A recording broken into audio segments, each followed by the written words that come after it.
Bună, dragii mei, bine ați venit, bine ați revenit! Sunt Meme și ca de fiecare dată înainte de a începe, vă reamintesc cât de minunați și de puternici sunteți. Astăzi vom vorbi puțin la nivel de potențial despre energia zilelor ce vor urma, pentru că se întâmplă ceva deosebit. Iar voi luați de aici ceea ce rezonează cu voi și simțiți că se aplică situațiilor voastre de viață. Vă mulțumesc tuturor pentru că sunteți alături de mine, iar dacă este pentru prima dată când mă asculți și rezonezi cu mesajele, te invit cu drag să te abonezi și să apreciezi acest clip. Voi trece mai rapid astăzi prin discuția noastră zilnică, pentru că am fost destul de ocupată, este săptămâna de dinaintea sărbătorilor și am fel și fel de treburi de făcut și eu ca și voi de altfel, dar asta nu mă împiedică să vin totuși alături de voi pentru că vreau să punctez ceva important. Pe data de 19 avem parte de luna nouă din Săgetător. Pe lângă faptul că 19, ca și număr, ca și cod, înseamnă sacrificiu sau codependență, el este și reprezentativ pentru arcana Soarele din tarot și mai este și reprezentativ pentru faptul că acea așa zisă cometă 3i Atlas se va afla cel mai aproape de Pământ în parcursul său prin galaxie. Iar acest lucru sigur că are un impact major asupra noastră, asupra conștiinței noastre. Nouă ni se spune că este o cometă, în teoria conspirației unii spun că este o navă spațială, în tot cazul este cea de-a treia care ajunge, să spun așa, în apropierea Pământului și v-aș recomanda, pentru că, uite ce coincidență, avem și o lună nouă în Săgetător, să fiți foarte vigilenți în legătură cu gândurile voastre, energia voastră pe data de 19. Sunt foarte multe explicații în spate, însă eu vă recomand modest de altfel să începeți voi să citiți și să mai verificați câte una alta. Dacă ne uităm la cuvântul Săgetător, în deplinătatea sa, avem două combinații precum urmează. Pe de o parte cuvântul sage, din limba engleză, care înseamnă înțelept, și tor, care vine de la cuvântul toroidal, câmpul toroidal, iar în limba română, în limba mea maternă, se poate compune în felul următor: săgeată în tor. Puteți analiza voi, poate vă activează aceste informații ceva acolo în conștiință și începeți să decodificați mai mult decât ne permite nouă percepția să o facem în mod normal. Altfel spus, în Săgetător, în acest moment îl avem pe Mercur, adică mentalitatea, pe Venus, adică iubirea, și Soarele. Soarele se pregătește de schimbare, Marte deja a schimbat semnul, a intrat în Capricorn, este în exaltare, este un avânt puternic către acțiune, către concluzii care poate sunt trase pripit sau către nevoia de a fi mai înțelepți, mai profunzi, către a face un pas înainte sau către a ne ridica pe o octavă superioară la nivel de mentalitate, pentru că foarte mulți au fost prinși într-o structură extrem de rigidă de-a lungul timpului. În consecință, ce vă recomand pe data de 19? Să fiți atenți la gânduri, conștienți în permanență, rămâneți în prezent, nu vă gândiți la suferințe, la dureri, la ceea ce urmează să faceți, la ce planuri aveți pentru săptămâna viitoare, la ce vreți să gătiți pentru sărbători, ci doar în prezență, din aproape în aproape, rămâneți prezenți în viața voastră, pentru că este important să vă protejați câmpul electromagnetic. Ce ne-a apărut aici? Rechinul, autoritate, putere și instincte primare. Pot ieși la suprafață orice fel de situații. Ia uite cum avem aici o stea căzătoare. 3i Atlas nu este o stea căzătoare. Cine știe ce este exact? În tot cazul, știți cum s-au întâmplat lucrurile de-a lungul istoriei. Numai ce ni s-a spus nu a fost. Mai bine să gândim, mai bine să analizăm. Iar mesajul din această ilustrație spune în felul următor: să ai încredere în propria ta putere și în propriile tale instincte. Să ai încredere în tine. Adică fii astăzi cu băgare de seamă, cu ochii în patru, cum se spune.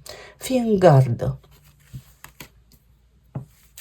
Pot apărea situații care au legătură cu autoritățile, cu puterea, cineva îți poate provoca autoritatea, nu pleca urechea, nu lăsa să te definească părerea celorlalți despre tine, pentru că nu este vorba despre tine, este vorba despre ei.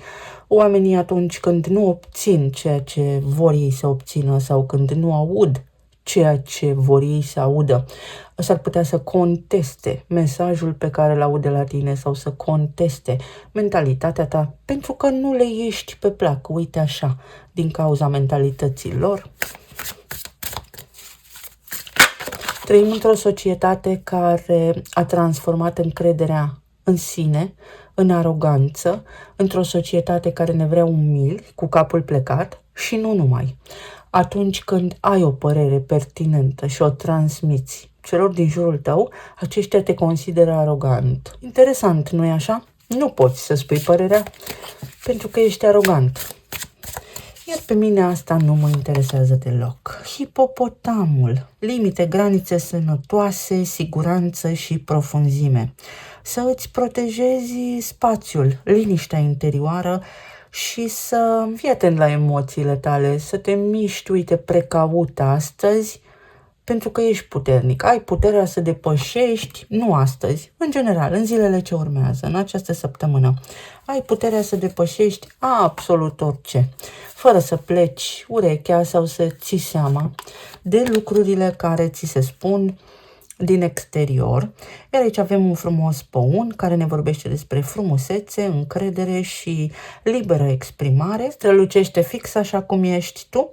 Prezența ta, simpla ta prezență este putere, ba mai mult decât atât, dar este o atitudine înțeleasă greșit de către cei din jurul tău, pentru că păunul pur și simplu arată cine este. Și atunci când strălucești foarte tare, vor apărea lângă tine oameni care vor fi orbiți de lumina ta, fie geloși pe lumina ta, pentru că trăim în dualitate și întunericul atrage lumină și lumina întuneric. Cam așa se întâmplă. Deci orice fel de situație traversezi în acest moment poate fi depășită cu ușurință, ridică privirea sus, fii demn, mergi înainte cu încredere, pentru că se poate și pentru că ai puterea. Ai puterea să treci peste.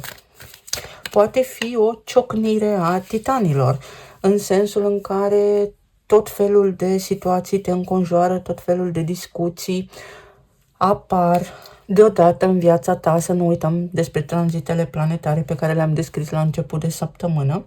Și în acest context ai două opțiuni. Ori te lași copleșit, ori pur și simplu îți vezi de treaba ta mai departe și cine ține pasul cu tine bine, cine nu. Să vedem pe zona de relații, plan material, emoțional. Ce ne aduce 3i Atlas? 3 este împărăteasa, 3 este numărul curiozității, 3 este a treia densitate, a treia dimensiune.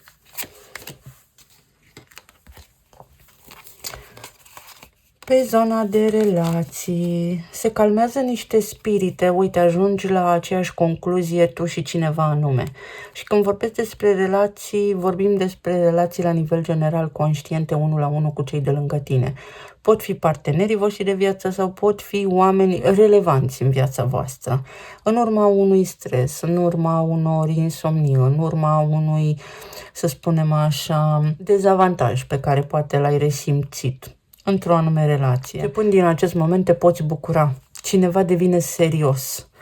Intri în rezonanță, te aliniezi în gândire cu cineva anume și asta îți aduce bucurie, îți aduce împăcare posibil sau îți aduce o bază solidă, baza despre care vă vorbeam în emisiunea pentru această săptămână. Apărând aici rechinul, este foarte important să ai putere, să ai autoritate, dar să nu rămâi în această vibrație a rechinului, pentru că până la urma urmei este văzut ca un simbol al prădătorului și dacă vrei să menții această putere, să o transformi în tărie de caracter, într-o putere de a-ți controla emoțiile, precum cea a hipopotamului și prin energia păunului, trasezi niște granițe, niște limite foarte clare, dar nu ieși la atac. Ai grijă la interacțiunile tale din zilele ce urmează și totuși fii blând, pentru că dacă ieși la atac, s-ar putea să îți găsești rivalul, cineva să se ridice la nivelul gândurilor tale și să nu iasă în tocmai așa cum îți dorești acel atac. Adică s-ar putea, sub o formă sau alta, să pierzi, pentru că și ceilalți sau și celălalt are ceva de spus în interacțiunea voastră cu privire la ceea ce se întâmplă acolo, indiferent despre cine vorbim aici.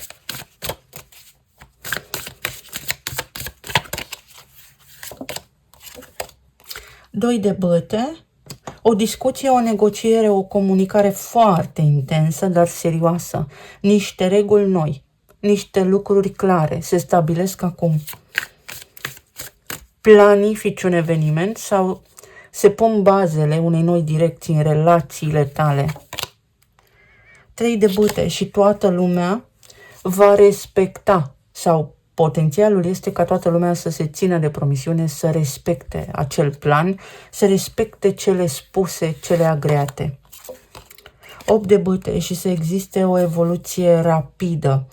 Uite ce interesant, aici avem simbolul de aer, avem o pasăre, un uliu, nu știu ce este acesta, un vultur, iar aici avem același vultur, dar întors într-o poziție diferită și are o capă de supererou.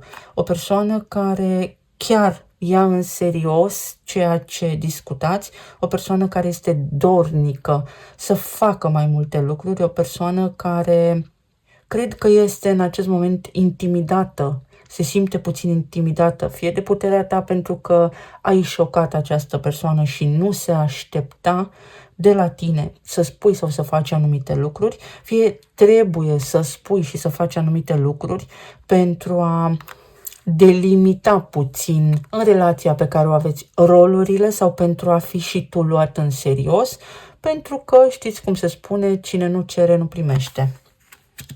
O energie foarte bună, care simt că face dreptate, care simt că echilibrează balanța în relații. Este un progres, ceva se poate stabili care implică o călătorie. Sunt niște planuri pentru sărbători, sunt niște planuri pentru o petrecere, niște planuri care vă entuziasmează foarte mult sau se anunță niște vremuri care vă entuziasmează foarte mult, niște evenimente. O simfonie, armonie, sinergie. Creați împreună niște lucruri foarte stabile, o comunitate.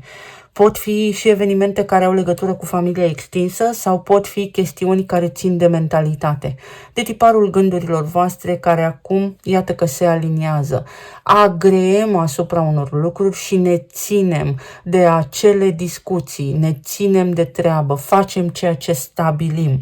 Facem ceea ce am stabilit, toată lumea contribuie, se reorganizează structura în relație, cumva oamenii își iau un angajament mai ferm sau devin mai responsabili în perioada ce urmează. Avem o afirmație foarte interesantă aici, conduci, urmezi sau te dai din cale.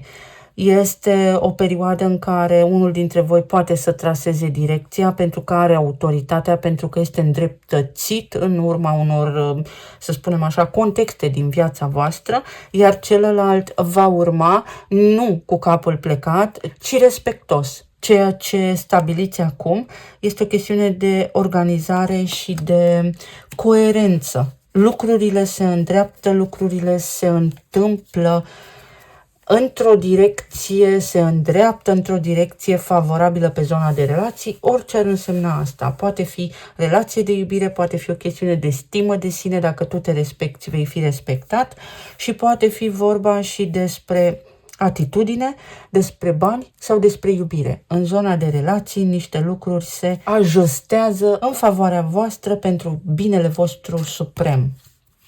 La nivel de plan material, avem 10 de spade, steaua, 7 de cupe și 2 de bâte. Și aici planificați niște lucruri.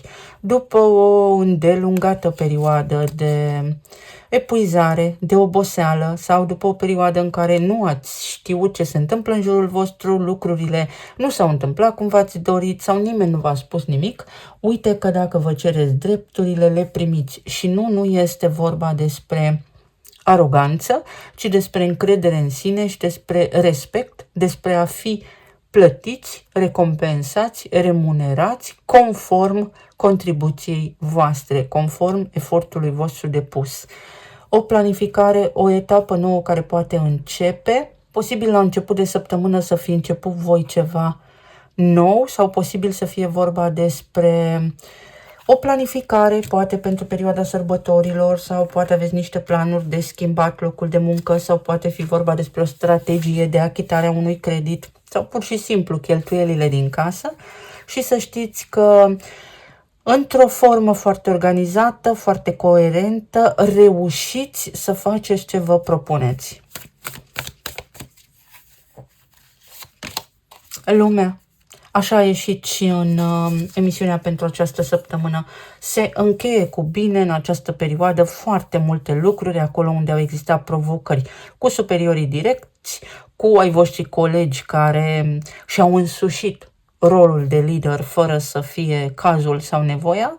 Poate fi vorba și despre a avea forță fizică să faceți niște lucruri, o revenire spectaculoasă, o revenire care va aduce satisfacție profesională, dar și personală. La nivel emoțional, magicianul, foarte frumos, moartea, 2 de monede și 8 de spade. 2 de monede, îmi amintesc că s-a repetat și în emisiunea pentru această săptămână, 8 de spade, magicianul și moartea. Este o perioadă sau este o zi în care această lună nouă din Săgetător te ajută să te hotărăști odată ce vrei. Pentru că ai o alegere importantă de făcut, în loc să te stresezi, mai bine acționezi, mai bine spui ce îți dorești, mai bine faci ce îți dorești, pentru că nu te oprește nimeni și nimic. Opreliștea, restricția din 8 de spade, ești chiar tu. Este o carte a sinelui care se blochează pe sine pentru că simte teamă, confuzie, pentru că nu poate lua o decizie sau pentru că se teme de necunoscut. Având aici arcana moartea și magicianul, asta deblochează energia și lucrurile. Ai mai multă încredere în tine și spune ceea ce îți dorești, pentru că lucrurile se mișcă și se întâmplă. Este important în această perioadă, mai ales în contextul din introducere, să mișcăm energia și să știm către ce vrem să ne îndreptăm și să începem să ne punem întrebarea și cine suntem și ce vrem noi să facem aici, în planul fizic. Medical vorbind, se lămurește și aici o situație. Este o perioadă în care, în urma unei decizii, scapi de ceva anume. Te poți recupera dintr-o provocare. Ceva își poate reveni. Este o frecvență. Pur și simplu se schimbă lucrurile, se schimbă dinamica, se schimbă starea ta de sănătate prin mentalitate. Deci, atenție la gânduri pe data de 19, sacrificiu sau codependență. Sacrificiul din numărul 12 are legătură cu acțiunea de a planta niște copaci, la căror umbră tu știi sigur că nu mai apuci să stai. Deci, în urma ta cresc niște flori pe care tu nu le poți admira și nu le poți mirosi, nu te poți bucura neapărat de ele. Faci acest lucru sau nu faci acest lucru? Ești capabil de un bine suprem pentru toată lumea sau nu? Pentru că dacă ești capabil, urci pe o vibrație a recunoștinței, a iubirii necondiționate și de acolo nimic nu te mai oprește. Acolo poți manifesta, poți obține tot ceea ce îți dorești. Este vorba despre expansiune, despre a nu te limita, despre a nu te lăsa prins în plasa matricei spațiu-timp.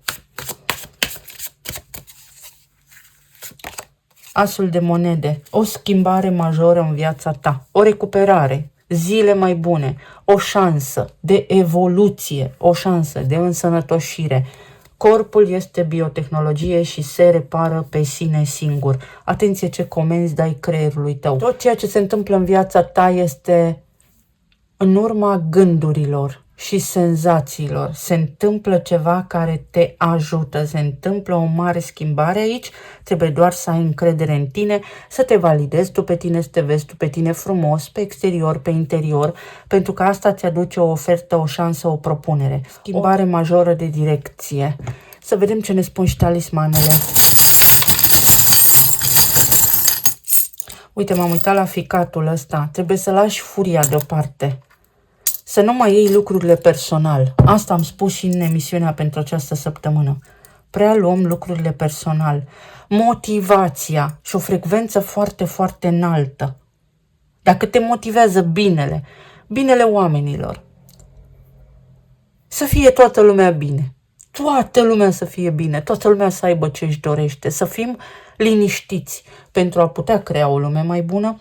Atunci ne găsim în noi motivația. Motivația de a repara ceva. Cineva își găsește motivația de a repara ceva, de a-și repara comportamentul, de a-și remedia atitudinea, de a reevalua sentimentele sau pur și simplu găsești timp să repari ceva fizic.